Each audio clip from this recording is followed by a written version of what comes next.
Beneath the Same Roof. Chapter 1. The Return. The wind hummed through the pine trees, whispering memories of a life once lived. Elena Rivers stood on the wraparound porch of her mountain estate, the warm ceramic mug of chamomile tea cooling between her fingers. It was quiet here, a quiet she had curated carefully over the last 5 years, since Richard died. The silence helped her forget. She had transformed their home into a wellness retreat, a haven for the weary and heartbroken. Guests came and went, seeking peace, but Elena never truly found her own. The crunch of gravel on the long driveway made her pause. It was early for visitors, and no one was booked for the next week. Her fingers tightened slightly on the mug as she peered through the hanging fern. A sleek black SUV emerged from the tree line, tires cracking dry leaves. Her heart gave a sudden, unwanted flutter. She didn't need to see the driver's face to know. Nathan. It had been 6 years since she last saw her stepson. Longer since they'd had a real conversation. He left the country after Richard's funeral, barely speaking a word. And now, just like that, he was back. She placed the mug down, smoothed her blouse, and descended the steps just as the door of the SUV opened. Nathan stepped out, tall, sun-kissed, older than the boy she remembered, and strikingly more handsome. "Elena," he said, his voice lower than she remembered. "Hey, Nathan," she folded her arms over her chest to steady herself. "This is unexpected." "I sent an email," he said, slinging a duffel bag over his shoulder. "Did you not get it?" "I did," she replied slowly. "Just didn't expect you'd actually come." His eyes flicked up to meet hers. They were the same dark green as Richard's, but something in them had changed, hardened. "I needed some time away, figured this was as good a place as any." She nodded, though her stomach was twisting. "You can stay in the East Wing. The guests won't be back until next weekend." "Thanks," he said. "I won't get in your way." But Elena already knew that wasn't true. Chapter 2. Echoes Between Walls. Nathan had always been quiet, but this quietness was different. There was a heaviness to it, like silence with a purpose. As Elena moved through the hallways of the house that once felt too big, she found herself listening for the sound of his footsteps. At dinner, she made 2 plates out of habit. At night, she left a light on in the hallway. She told herself it was out of courtesy, but deep down she knew she wanted to feel him nearby. That night, the house was still. The creak of the old floorboards gave her pause as she passed Richard's office. Now empty, locked for years. She hadn't gone inside since the day she boxed up his papers, but Nathan was searching for something. He didn't say it, but Elena could see it in the way his eyes scanned the shelves, how he lingered near the study door. He wasn't just here to escape the world, he was here for answers. The next morning, she found him in the garden, seated on the edge of the fountain, camera in hand. Sunlight touched his shoulders, catching the edge of his jaw. He looked so much like his father, and yet he didn't. There was a softness to him that Richard never had. "You still do photography?" she asked, stepping closer, arms folded against the chill. He looked up. "It never really stopped being part of me, just like this place." She paused, then sat on the stone edge across from him. "Why now, Nathan, after all this time?" He lowered the camera. "You know why. There's more to my father's death than anyone told me. I want the truth." Elena stiffened. "Your father had a heart attack. The autopsy." "I don't believe it." His voice was calm but clipped. "And I think you know that." Elena's breath hitched. She looked away. "What are you accusing me of?" "Nothing." He leaned back. "Yet." She stood, anger brimming beneath her skin. Then you can find your own meals and stay out of my way." But as she turned to walk back inside, she caught a reflection in the kitchen window, a flash of sadness in his eyes that mirrored her own. They were two ghosts haunting the same house, dancing around a truth neither of them was ready to face. Chapter 3. A Lock Without a Key. The rain came without warning. One moment the sky was clear, the next, thunder rumbled in the distance, echoing off the hills, and fat droplets fell in a steady rhythm on the roof. Elena watched from the conservatory, arms wrapped around herself. The old glass panes fogged as warmth met chill, and through the mist she saw Nathan in the driveway, lifting equipment out of the back of his SUV. She opened the door just as a bolt of lightning split the sky. "Nathan, come in before you get struck." He looked up, his shirt already clinging to his chest, hair slicked to his forehead. Instead of running, he lifted his camera bag with a smile. "Rain never scared me." "It should. This storm's serious." Still smiling, he jogged up the porch steps and slipped inside. Water dripped onto the hardwood as he shrugged off his jacket. "You always hated storms." "I still do," she said, closing the door behind him. "They remind me of that night." She hadn't meant to say it. The words slipped out like breath in the cold. Nathan turned to her slowly. "The night my father died?" Silence hung between them like a thick curtain. Outside, the rain pelted the windows harder. "Yes," she finally said. "It was storming, just like this." He had gone out to the cliffs that day. Alone. Nathan's eyes narrowed. "But you said he died in his sleep." "That's what I told you," she replied, voice shaking. "Because that's what you needed to hear." The air in the room changed. Nathan stepped closer, the soft thud of his boots on the floor loud in her ears. "Why would you lie about that?" "Because I loved him," she said, her voice brittle. "And because I didn't know what else to do. I still don't." He studied her for a long moment, his gaze searching her face, but not in accusation. Something gentler, more uncertain. Then he said, "You locked his study after the funeral. Can I see it?" Elena stiffened. "There's nothing in there." "Let me decide that." She hesitated. The key still hung behind the laundry room door, untouched for years. That room held so much more than memories. It held pain, secrets, questions that never found answers. Without speaking, she turned and walked down the hallway. He followed, quiet as a shadow. At the laundry room, she reached behind a chipped porcelain vase and pulled out the key. Her hand trembled as she placed it in his palm.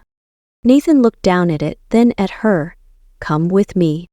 She hesitated, but something inside her, loneliness, guilt, maybe something else, made her nod. Together they walked to the study door. Nathan slid the key into the lock. It turned with a click.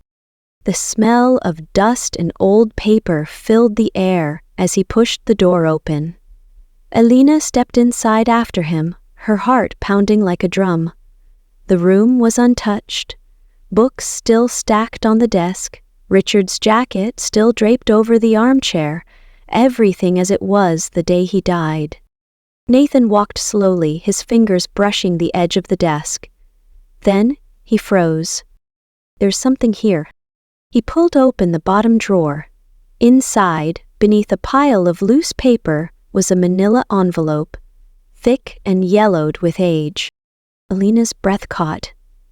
She'd never seen it before. Nathan opened the flap and pulled out a single handwritten letter, the ink slightly faded. He scanned the first few lines, then looked up at her, his eyes wide. "It's addressed to me." Chapter 4. Unspoken Lines. Nathan didn't speak for a long time. He stood in the center of the study, reading his father's handwriting over and over, the paper trembling slightly in his grip. Elena sat in the armchair across from him, arms folded tightly across her stomach, her gaze fixed on the fireless hearth. "What does it say?" she asked quietly. Nathan's throat moved as he swallowed. "It's not a will or even a confession. It's a warning." Elena's heart skipped. "Warning?" He held the letter out. She hesitated before taking it. The familiar script made her hand ache, the looping R, the slanted E, the sharp corners of Richard's stern style. She began to read. "Nathan, if you're reading this, then something has happened to me. Maybe it was natural, maybe not. This house, this family, holds more than it should. There are things Elena doesn't know, things she was never meant to carry." She stopped, eyes flicking to Nathan. "This wasn't addressed to you while he was alive?" "No," he said. "It's postmarked 2 days before his death. Never mailed, just hidden." Elena folded the letter and set it in her lap. "He always kept secrets, even from me." Nathan sat on the edge of the desk, hands clasped between his knees. "He says there's another envelope, one meant for you. Did you ever get anything like that?" She shook her head, said it would explain everything. A chill ran through her despite the warmth of the room. "I don't want to know." "But I do." Their eyes met, longer this time. No fire, no blame, just weariness and a strange sort of understanding. They were two people circling the same wound from different angles.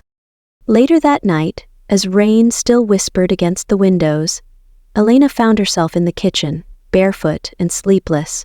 The kettle whistled softly as she poured herself tea. She hadn't expected Nathan to still be awake, but there he was, standing by the back door, shirtless and gazing out into the darkness like he belonged to it. "You never sleep?" she asked, startled by the intimacy of the scene. "Too many thoughts," he said, turning to her with a faint smile. "It's like the house hums at night, full of ghosts." She handed him a second mug without asking. He took it, fingers brushing hers. That accidental contact lingered longer than it should have, enough for her breath to catch in her throat. "You used to be so quiet," she said, sitting at the small breakfast table, "but never this watchful." "I had a lot of time to grow up," he replied, pulling out the chair opposite her. "Time away from this place, and from you." She looked up sharply. "From me? You were the only thing that made it feel like home." Silence again. But now, it wasn't heavy. It was intimate. A kind of confession neither of them expected. She laughed softly, nervously. "I'm twice your age, Nathan." "I didn't say anything," he murmured, sipping his tea. "You didn't have to." Their eyes met again. Something passed between them, invisible but undeniable. Elena stood abruptly. "We should sleep. Big day tomorrow." "Big with what?" She hesitated at the doorway, not turning back. "I think I know where your father's second letter is." Chapter 5. The Letter in the Wall. The attic hadn't been opened in years. Dust coated every wooden beam like a second skin, and cobwebs draped across the old dress forms and trunk lids like ghostly curtains. Elena stood at the base of the narrow staircase, flashlight in hand, heart thudding with a rhythm that felt older than her bones. Nathan appeared behind her, a few steps too close. His hand brushed her back. "You sure it's up here?" "I'm not sure of anything anymore," she said, voice hushed. "But Richard used to come up here late at night, said it helped him think." Together, they ascended. The air was thick with the scent of mothballs and cedar. Elena moved to the far wall, where a row of water-stained boxes leaned against a heavy armoire. "I remember One night, I woke up and he wasn't in bed. I followed him up here. He was hammering something behind the wall paneling. She touched the panel. When he saw me, he made a joke about hiding treasure. I thought he was just being dramatic. Nathan knelt beside her. He was hiding something. They found the loose panel within minutes. Nathan pried it open, revealing a narrow hollow behind the boards. Inside, wrapped in a silk handkerchief, was a small envelope. Elena took it with trembling fingers. This one was addressed in soft pencil, to Elena. If you still love me. Her knees weakened. Nathan placed a steadying hand on her arm. You okay? No. Her voice was barely a whisper. But I want to read it. They sat side by side on the attic floor, the letter between them. My Elena, by the time you read this, I may be gone, or worse, changed into something you no longer recognize. I've made mistakes, big ones, and I've kept secrets from you, not out of malice but shame. The business deal I told you about, the trip to Zurich, it wasn't about money. I was involved in something illegal, not drugs, worse. People, secrets for sale.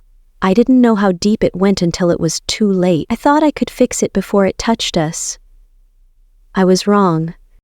If I disappear, don't believe it was an accident. And if Nathan finds this too, tell him I'm sorry. I loved you both in different ways, and neither of you deserved the damage I'd left behind. Elena's hands dropped to her lap. The letter fell between them like a confession from beyond the grave. I didn't know, she said. None of this. I thought he was stressed. I thought he was aging poorly. Nathan's voice was quiet, but not cold. He tried to shield us. Even if he failed, he tried. They sat there, unmoving, the silence now deeper than before. Outside, the storm had passed. Moonlight filtered through the slats in the wall, catching on the faint shimmer of tears in Elena's eyes.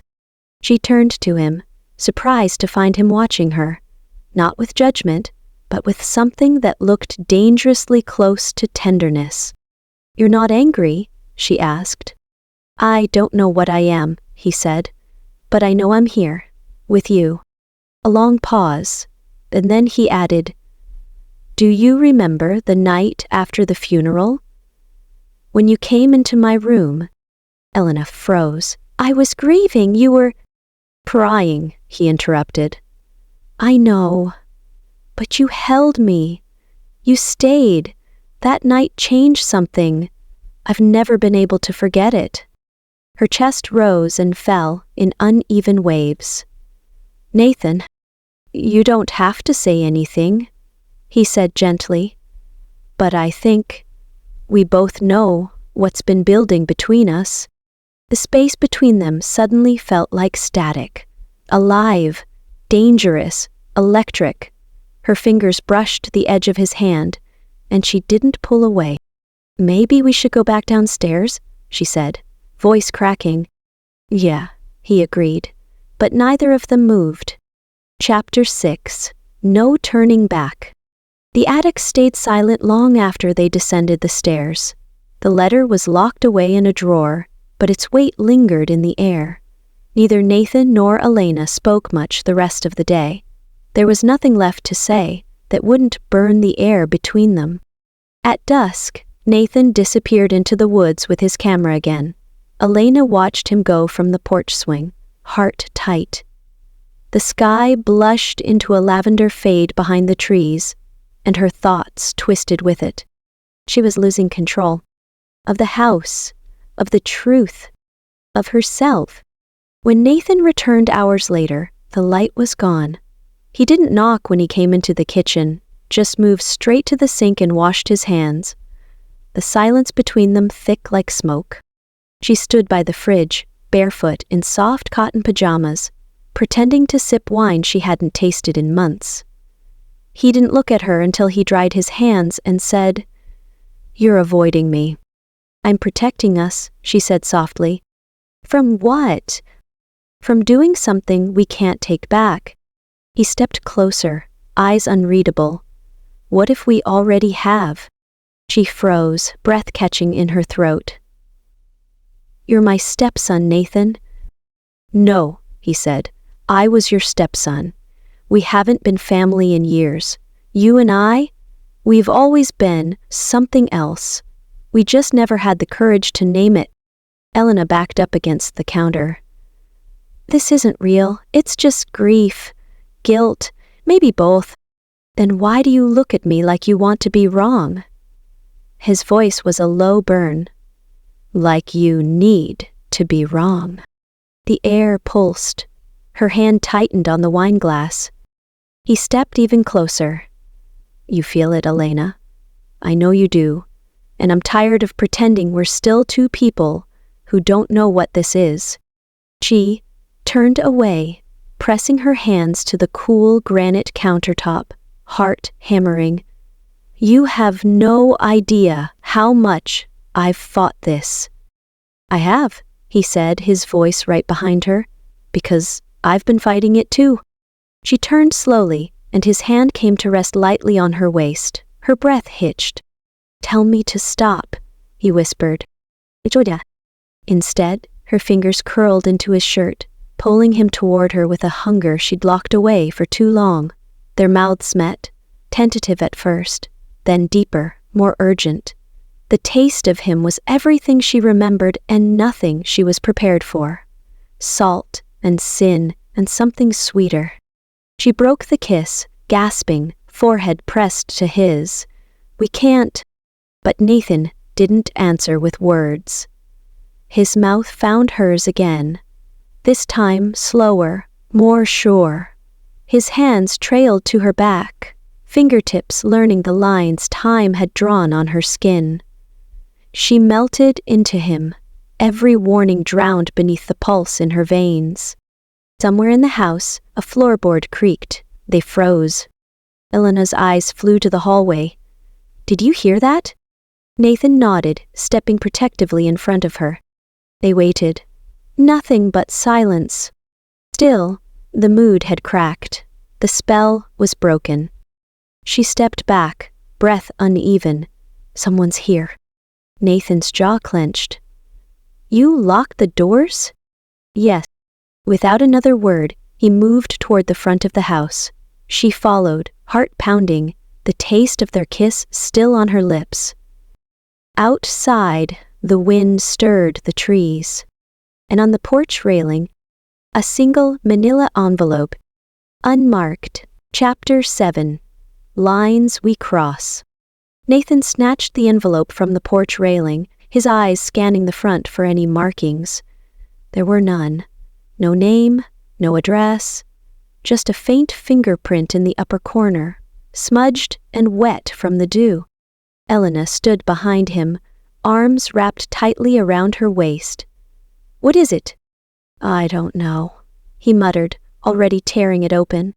Inside were photographs, 10 of them, grainy, black and white, all of them of her. Elena, in her garden, on the porch, one through the bathroom window, partially undressed. She gasped, covering her mouth. No, oh my God! Nathan flipped through them with a rising fury, his breathing sharp. These aren't new. Some of them go back months, maybe longer. There's no way I would have seen someone, I would have known. Not if they had access to the house. He turned toward her. Elena, are you sure no one else has been here? Not even a repairman? No, she whispered. Only me, until you came back. Nathan's jaw clenched, but he didn't answer the implication. Instead, he handed her the last photo, one taken just days ago. In it, she was asleep in bed. The angle was high, taken from the ceiling corner. There was only one way someone could get that shot. Nathan's voice was low and dark. There's a hidden camera in your bedroom. Elena staggered backward, her knees buckling slightly. Nathan caught her, holding her close. This time there was no hesitation, no fear, just protection. "I've got you," he whispered, steady and warm. "I'm not leaving." And she believed him. For the next hour, they tore through her bedroom. Nathan found the camera buried behind a vent, expertly wired and connected to a tiny transmitter. "Who the hell installed this?" he growled, yanking it free. Elena sat on the bed, stunned. Why would someone watch me like that? But deep down, she already knew the answer. "Nathan," she said slowly, "what if this isn't about you or me? What if this is about your father?" He froze. "You think someone's still watching? After all these years?" "Maybe not someone new," she said. "Maybe someone old, someone who never stopped." Nathan dropped onto the bed beside her. "You think this was blackmail?" "Maybe. Or leverage. Richard had enemies. That letter said it. He wasn't clean." Silence thickened between them. Elena turned to face him. "What if we're in danger?" He didn't answer at first, just stared at her like she was the only steady thing in a world gone sideways. And then he leaned in and kissed her. Not careful, not questioning, just need, raw and unfiltered. She responded instantly, her hands tangling in his hair, her mouth opening to his. Every part of her that had been starved for years lit up beneath his touch. There were no words between them, just clothing falling away, hands mapping skin that had long been forgotten, lips trailing across familiar places made new. They moved together like they were meant to, like the world had finally stopped spinning. Afterward, she lay against him, her fingers tracing the line of his collarbone. "Tell me this isn't a mistake," she whispered. He kissed the top of her head. "It's not." And in that moment, with their bodies still entangled and the envelope of photos spread out on the floor, they were no longer pretending. The lines were gone. All that remained was a single, dangerous truth. They were already too far in to turn back. Chapter 8. Beneath the Skin. Morning came, but it brought no peace. Elena awoke tangled in sheets that still smelled like Nathan, warmth, cedar, skin. His arm was draped over her waist, grounding her like an anchor. For a moment, she let herself breathe in the quiet, let herself pretend it was okay to want this. But reality never stayed away for long. Nathan stirred. His lips brushed her shoulder before he sat up. "We need to talk about what we do next." Her heart twisted. "Do we pretend it didn't happen?" He looked at her like she'd struck him. "No, I meant about the photos, about the camera. Elena, I'm not walking away from this, or from you." She nodded slowly, afraid of how much she needed to hear that. They spent the day searching the house, and they found more. Tiny microphones embedded in the vents, a second camera in the living room, an old transmitter in the basement, rigged behind a broken fuse box. Whoever had been watching them wasn't just close, they'd been inside. "This wasn't some stranger," Nathan said, inspecting the wiring. "This was someone who knew the house, knew where to hide. Someone who knew us." Elena's skin crawled. "Richard?" "What?" "Always insisted on hiring people privately. Said corporate contractors weren't to be trusted.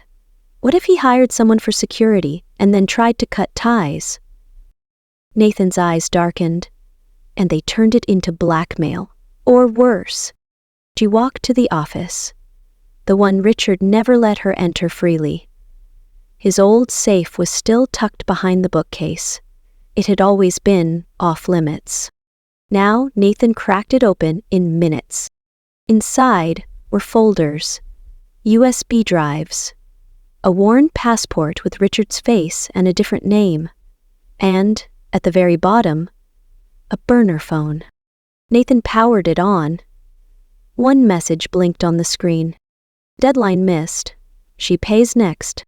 Elena's breath left her in a rush. Nathan stared at the message, then slowly turned to her. They were going to hurt you. She sank into the office chair, trembling. He was trying to protect me, all along. Nathan knelt beside her. And now it's my turn. The bond between them had shifted. What started as a simmering, forbidden connection had turned into something sharper, like instinct. She was no longer just his father's widow, and he was no longer the boy who'd once called her Elena like it was a secret. He was hers, and she was his. That night, they didn't sleep. They curled together in the bedroom, eyes wide in the dark, listening for creaks in the hallway, for shadows moving where they shouldn't, for the next threat to show itself. But it didn't come that night. Instead, as moonlight spilled across their skin, Nathan kissed her again, slower this time, with reverence, with promise. I don't care what the world thinks, he murmured against her mouth. I'd burn it down before I give you up. And she believed him, because she would burn it too, together, even if it killed them. Chapter 9: The Fire and the Fall. They didn't wait. The burner phone had a GPS tracker embedded in the settings. A failsafe Richard must have installed himself. The final ping came from a cabin 15 miles outside town, deep in the woods near the river bend, where no one ever went unless they wanted to disappear. Elena didn't argue when Nathan insisted on going. But she did something else. She went with him.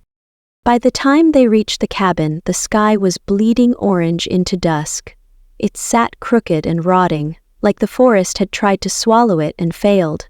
The windows were boarded, but a faint glow pulsed inside. Somebody was there. Nathan reached behind his seat and pulled out the revolver from the glove box. Elena stared at it, then at him. You've done this before. He didn't lie. Once. A long time ago, before Dad found me. That silence said more than words ever could. He wasn't just her stepson. He was a man who'd lived a life even Richard hadn't fully known. And right now, he was hers. They moved together, quiet, controlled.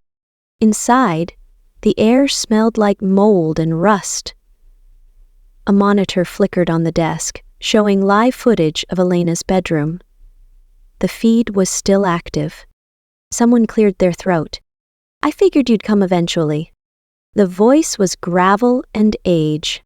A man stepped from the shadows. It was Richard's old business partner, Gabrielle Rowan, a man Elena had only met twice, once at a dinner party and once at Richard's funeral, where he hadn't shed a single tear. I told him not to get sentimental, Gabriel said, lighting a cigarette. But Richard always had a weakness for women and sons that weren't really his. Nathan stepped forward, gun raised. Turn off the feed. Gabriel smirked. You think you're in control here? But Elena wasn't afraid. Not anymore. You threatened to kill me. No, Gabriel corrected. I promised to. When Richard didn't pay his debt, but he got clever, hid things, covered his tracks until you opened the safe. You reached for something under his coat, but Nathan fired first. A single shot. Gabriel hit the floor, still breathing, but bleeding fast. Nathan stepped over him and crushed the burner phone beneath his boot. You ever touch her again, even from the grave, I'll make sure no one finds your body. They left him there, alive enough to suffer, but powerless. They destroyed the hard drives, burned the cabin down. By the time they were back on the road, Elena could barely breathe from the adrenaline, but Nathan reached over and took her hand, grounding her. You're safe now, he said. No, she whispered. We're safe now. Okay. Back at the house, they stood in the garden, watching the first stars emerge. Elena turned to him, brushing a leaf from his shirt. "Where do we go from here?" Nathan cupped her face gently. "Anywhere. Everywhere.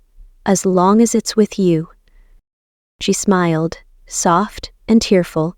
"People will talk." "They always do," he said. "Let them." Then, under the stars, he kissed her. Slow, deep, and sure. Not just because he loved her, not just because they had survived, but because they had chosen each other, even after the fire, even after the fall. And love like that? It doesn't ask for permission. It just is. The end.